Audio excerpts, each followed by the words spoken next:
हमारी वीडियोस को देखने के बाद लाइक और सब्सक्राइब करना बिल्कुल ना भूलें। बीजेपी को एक वक्त दलित विरोधी बताने वाली बसपा सुप्रीमो मायावती के सुर अचानक भगवा पार्टी के लिए क्यों बदल गए कि अब राज्यसभा चुनाव में समाजवादी पार्टी को हराने के लिए भाजपा को वोट देंगे बहुजन समाजवादी पार्टी के एमएलए।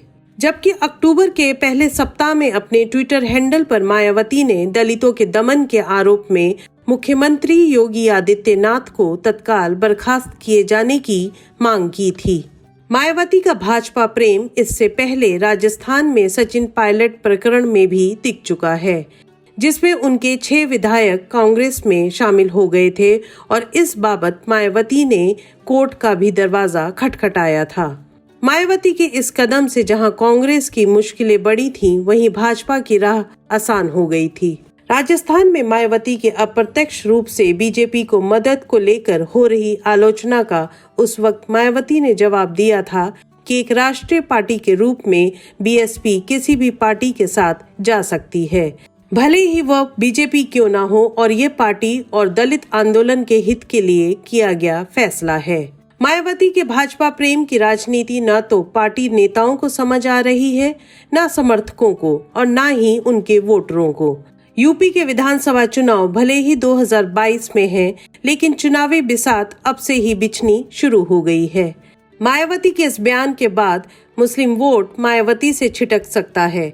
2019 के लोकसभा चुनाव में सपा और बसपा गठबंधन होने पर 3 बसपा और 3 सपा के यानी 6 मुस्लिम सांसद बने थे। वैसे भी सपा को सबक सिखाने के लिए बीजेपी के साथ सुरताल मिलाने में जुटी बसपा ने यूपी की राजनीति में पक्ष और विपक्ष का पाला साफ कर दिया है। बसपा के इस कदम से यूपी में सपा अब प्रमुख विपक्षी पार्टी साबित हो गई है। यूपी में जमीन तलाश रही आप पार्टी के सांसद संजय सिंह ने मायावती को इस मुद्दे पर घेरते हुए कहा कि राज्यसभा की एक सीट के लिए मायावती ने बीजेपी से हाथ मिला लिया, इसीलिए उन्होंने बलरामपुर और हाथरस जैसी घटनाओं पर चुप्पी साध ली। मायावती ने साबित कर दिया कि हाथी की सूंड में कमल का फूल होगा 2022 में। वहीं मायावती के भाजपा प्रेम पर कांग्रेस महासचिव प्रियंका गांधी ने तंज कसा कि 1 साल पहले सपा के साथ गठबंधन कर लोकसभा चुनाव लड़ने वाली मायावती को अब भाजपा से परहेज नहीं है। इन दिनों यूपी के हर दलित मुद्दे पर प्रियंका गांधी मुखर होती हैं और दलित मुद्दों पर सड़क पर संघर्ष करती भी नजर आती हैं। कांग्रेसी कार्यकर्ता नीले गमछे और जय भीम का नारा लगाते नजर आते हैं। वहीं मायावती इस परिदृश्य से गायब रहती हैं और महज ट्वीट से अपनी उपस्थिति दर्ज करा देती हैं। गौरतलब है कि प्रियंका गांधी कांग्रेस के पुराने वोट बैंक दलित और मुस्लिम को दोबारा वापस कांग्रेस में लाने में जुटी हैं।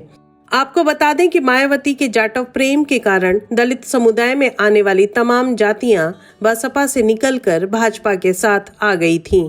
प्रदेश में करीब 3% वाल्मीकि समुदाय है और हाथरस की निर्भया इसी वाल्मीकि समाज से ताल्लुक रखती थी। उत्तर प्रदेश में करीब 22% दलित मतदाता हैं और 80 के दशक तक ये कांग्रेस के साथ था, लेकिन बसपा के आने के बाद वह कांग्रेस से छिटक कर बसपा के पाले में चला गया और 1992 के बाबरी विध्वंस के बाद मुस्लिम भी कांग्रेस से दूर हो सपा बसपा से जुड़ गया। 2017 में योगी आदित्यनाथ की सरकार बनने में दलित मतदाताओं का अहम रोल था। आपको बता दें कि भाजपा 14 साल के राजनीतिक वनवास के बाद यूपी में सत्ता में लौटी थी।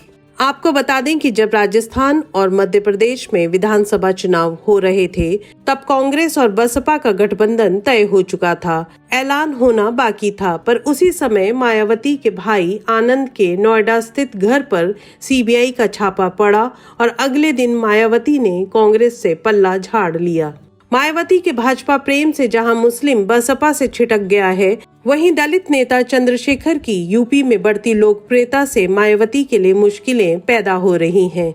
वैसे भी यदि बसपा भाजपा के साथ आती है तो इसका फायदा बीजेपी को होगा और बसपा का कोर वोट बैंक कमजोर पड़ेगा। हमारी वीडियोस को देखने के बाद लाइक और सब्सक्राइब करना बिल्कुल ना भूलें।